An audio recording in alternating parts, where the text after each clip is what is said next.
My name is Pete Thomas. I live in Madison, Connecticut. My background was in banking for 40 years.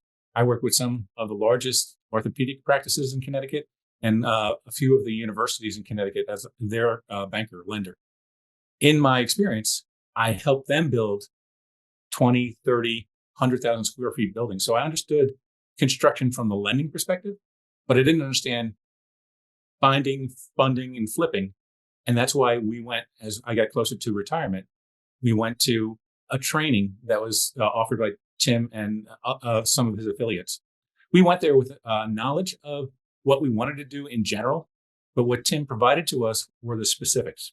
He gave us the framework for looking at the yield that we should expect if we fund, fixed, and flipped, if we funded and fixed and held on, or if we just wholesale the property. So there's many different strategies he can help you with. Based on what we saw and what we were able to accomplish, our first property was a distressed property where the property's land value was probably more than the value of the building and the land.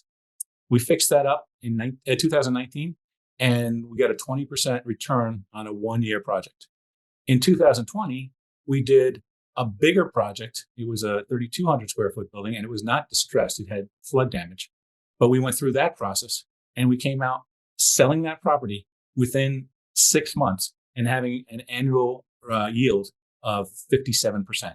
So what you want to do when you're working with a mentor is you want to learn what his guidelines are so that you don't have to reinvent the wheel. And then on top of that, what you want to do is you want to have realistic expectations for what the market can return to you. We worked long days with him, and in working with him, we learned a lot of what he thinks is important about the value of the repair, the value of the street appeal, the value of the neighborhood. All of this stuff was stuff that we knew about, but we didn't really understand the way he showed us to analyze it.